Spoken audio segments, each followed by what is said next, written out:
Hai, salam hormat dan salam sejahtera kepada penonton siaran Suara Wanita yang sentiasa setia menemani saya, Sharon Kizia. Hari ini saya sangat teruja kerana saya ingin berkongsikan dengan anda pengalaman saya melawat ladang tanaman yang menggunakan sistem fertigasi. Sama-sama kita saksikan. Hai semua, salam hormat dan salam sejahtera.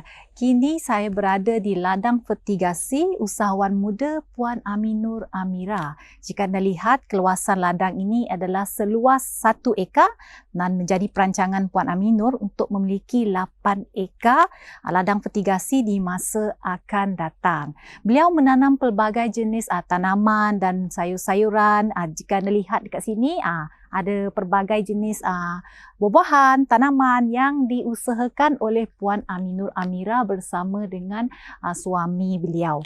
Beliau mempunyai 13 orang staf yang bekerjasama untuk membangunkan ladang ini, dan jika anda dapat lihat yang wayar ini, jika anda dapat lihat adalah sistem pengairan air dan baja yang disalurkan ke setiap tanaman. Tapi saya rasa lebih afdal sekiranya Puan Amira sendiri yang menceritakan fungsi sistem fertigasi ini kepada kita. Jom kita cari beliau.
Itulah dia tadi pengalaman saya melawat ladang tanaman yang menggunakan sistem fertigasi. Apa yang saya boleh kongsikan dengan anda, sistem fertigasi ini bermaksud pengairan air, baja ataupun nutrien kepada tanah secara automatik melalui sistem pengairan.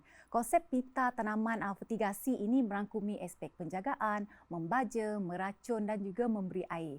Saya rasa lebih afdal sekiranya tetamu kita yang berkongsikan tentang kita apa sebenarnya sistem fertigasi ini tawarkan kepada dunia pertanian. Hari ini saya ditemani oleh seorang usahawan muda fertigasi berpengalaman selama 8 tahun dalam tanaman yang menggunakan fertigasi. Wanita yang saya maksudkan adalah Puan Aminur Amira binti Nur Asri. Apa khabar Puan Aminur? Khabar baik. Terima kasih kerana sudi bersama saya ya di siaran Suara Wanita. Jadi Puan Aminur, kita tahu bahawa secara ringkasnya sistem fertigasi ini merupakan satu sistem yang menyalurkan baja, nutrien dan air secara automatik melalui satu aplikasi sahaja. Jadi apa sebenarnya sistem fertigasi ini? Bagaimana sistem fertigasi ini berfungsi? Okey. Seperti yang Sharon bagi tahu tadi, dia secara automatik, yang kontrol semua itu adalah mesin lah. Tapi sebelum ni kami orang cuma menggunakan timer lah. Dalam 5 kali siraman dengan dengan satu masa dia mengalir sekali dalam 100 ml satu pokok, semua pokok akan dapat air yang mencukupi lah, yang sekata. Jadi maksud Puan Aminur ni melalui sistem, jadi satu sistem yang dipanggil IoT kan? Ya, IoT itu, jadi melalui satu aplikasi itu pengairan air dan baja ke setiap akar tanaman itu berlaku secara serentak. Betul. Jadi bagaimana dengan isi padu air, isi padu baja yang mungkin dikomposkan dalam tangki itu sebelum dialirkan? Betul. So sekarang kami Mhm. tengah menggunakan sistem IoT, iaitu sistem Internet of Things lah. Mhm. Semua di dalam sistem itu kami cuma key in, Mhm. mesin itu yang akan menggerakkan segala baja air dengan sekata. Okey. Sebenarnya saya percaya banyak lagi yang Puan Aminur ingin kongsi dengan kita apa sebenarnya sistem fertigasi ini tawarkan dalam dunia pertanian. Kita berehat seketika, jangan ke mana-mana.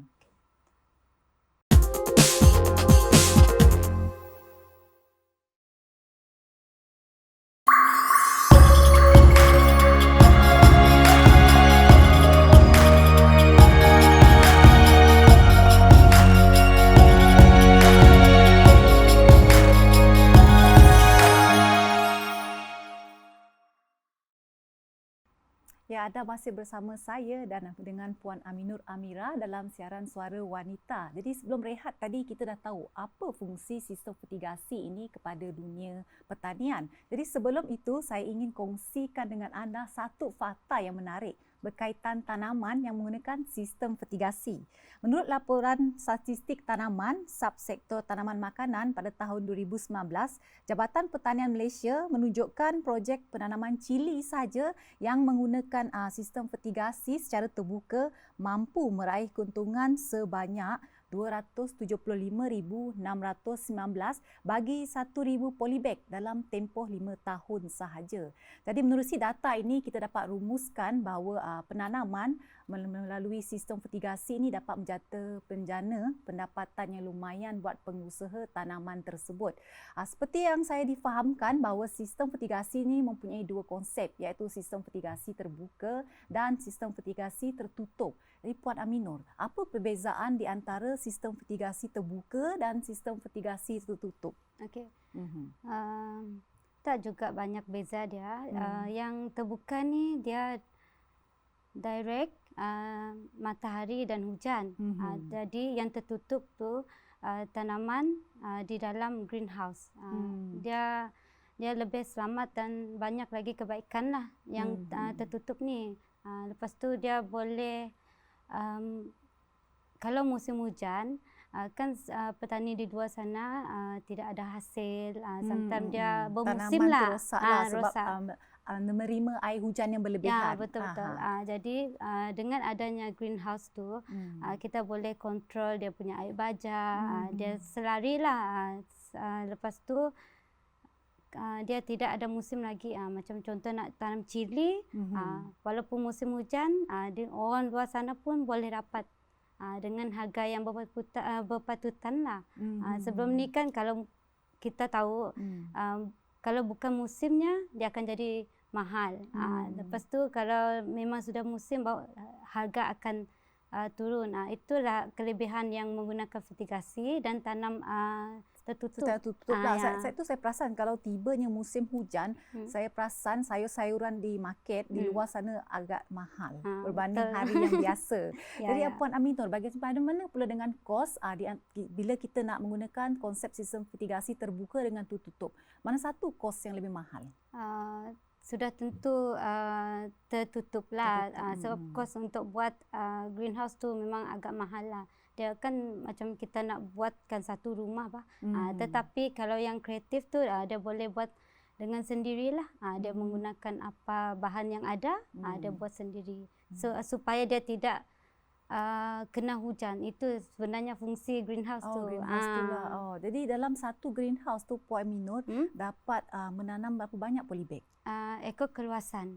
Kalau keluasan macam kami ada 60 kali 100 kaki, dapat tanam 1,000 polybag dalam tu. Satu rumah tu lah ada 1,000 polybag. Betul. Jadi Puan Aminur sendiri, saya perasan semasa saya melakukan lawatan ke ladang beliau mengkhususkan penanaman cili. Ya, betul. Cili grondong kan? Ya, betul. Jadi mengapa dalam banyak-banyak tanaman ni Puan Aminur pilih cili grondong? Spesifiknya, cili grondong ni cuma terdapat di Sarawak. Jadi satu kita tahu cili itu berharga. And then permintaan di luar sana banyak. Cuma tidak banyak orang yang berani tanam dan tidak mau terima risiko.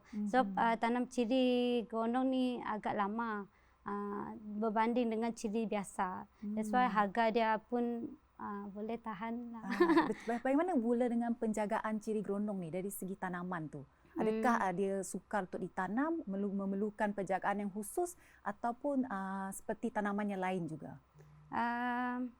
Mulanya agak susah, tapi kita dah buat R&D, tapi sebenarnya sama saja.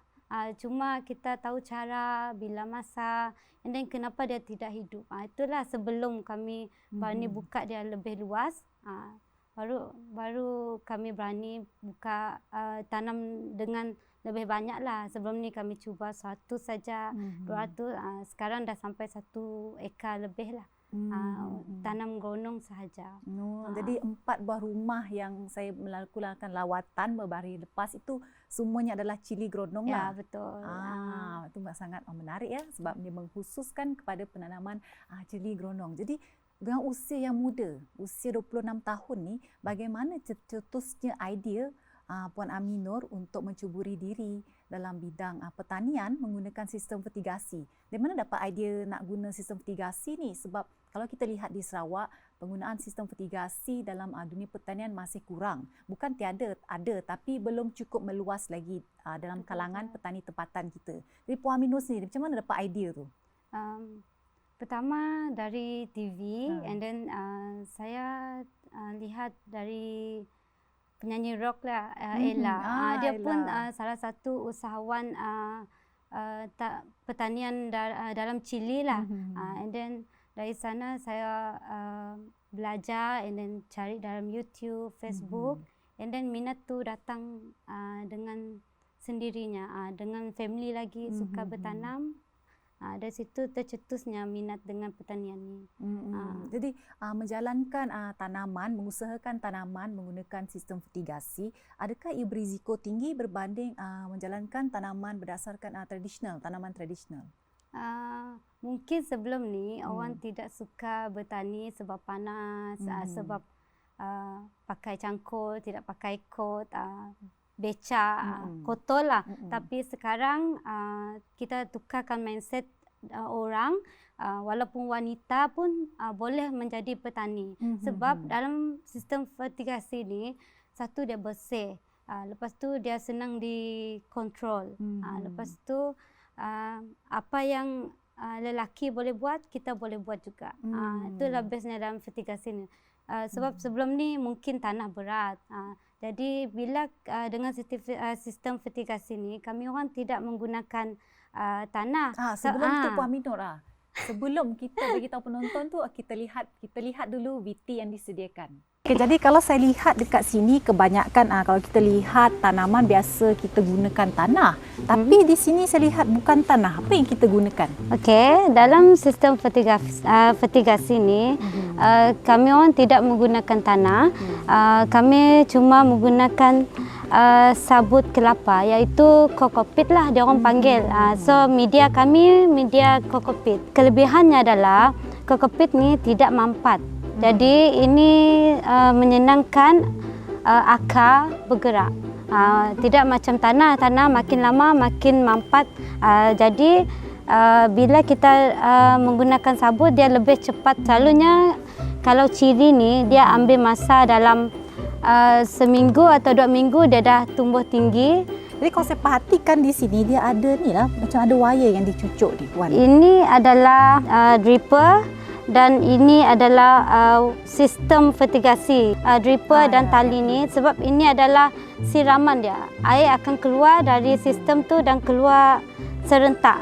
Jadi bila pokok ni dapat 100 ml, semua pokok ni pun dapat 100 ml. Jadi pengairan air itu adalah sekata bagi setiap pokok. Ya, betul. Bagaimana dengan baja?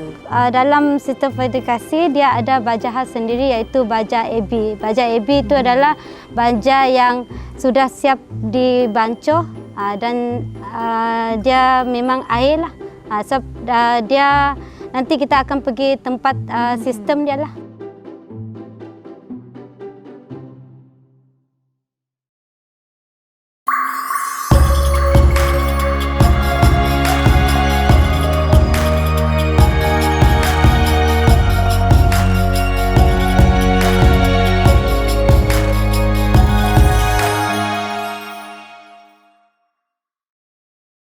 Jadi jika anda melihat video lawatan saya tadi, kita dapat perhatikan ya Puan Aminur yang dalam polybag itu saya perhatikan kita tidak menggunakan tanah, menggunakan kokopit. Betul. Jadi kenapa memilih menggunakan kokopit berbanding tanah yang saya rasa lebih murah berbanding kokopit?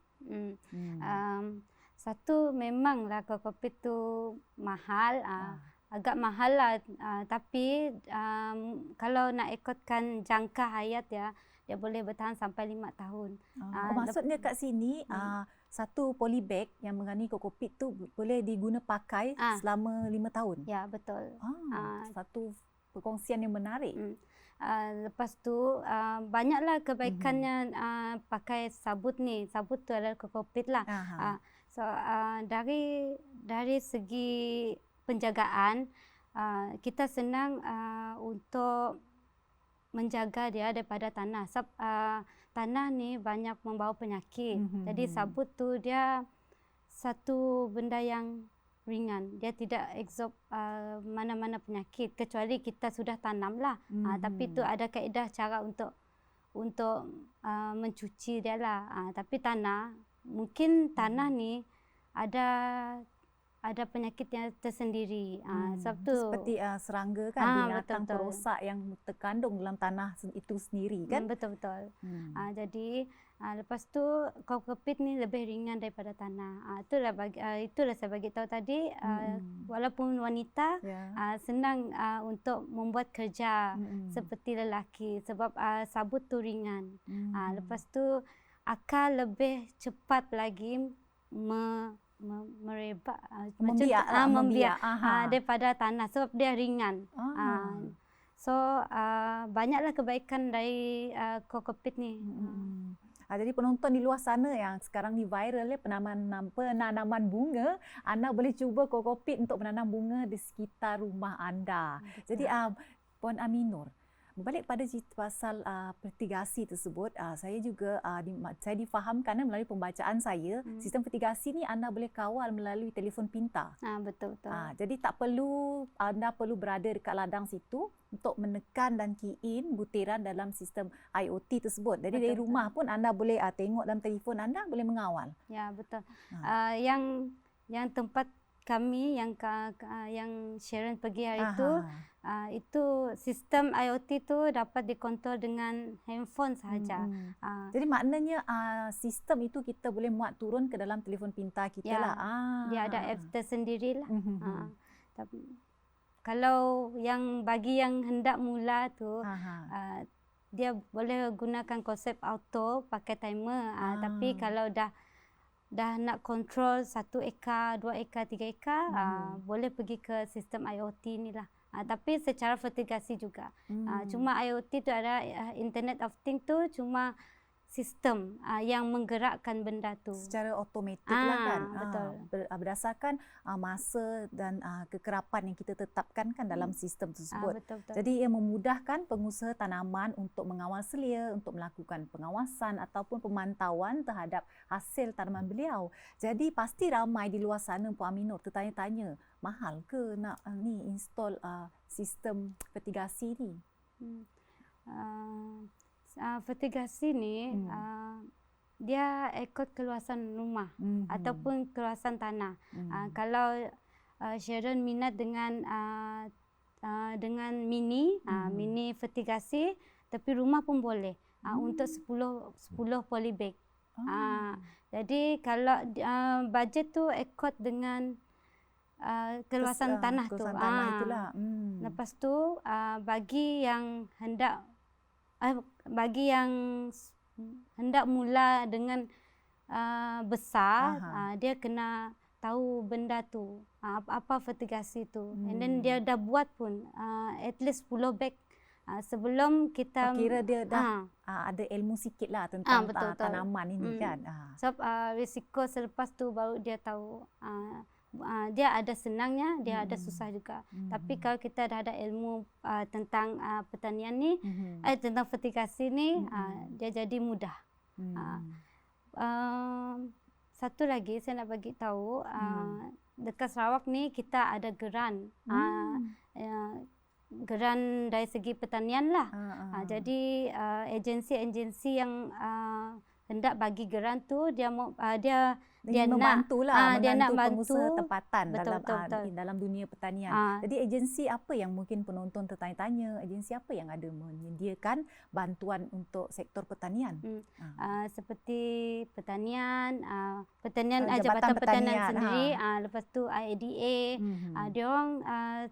dia orang suka bila kita sudah ada usaha benda tu sebelum dia orang nak bagi grant. Sebab tu saya bagi tahu tadi, mulakan dulu baru kita bila kita dah yakin baru kita apply benda tu, minta grant.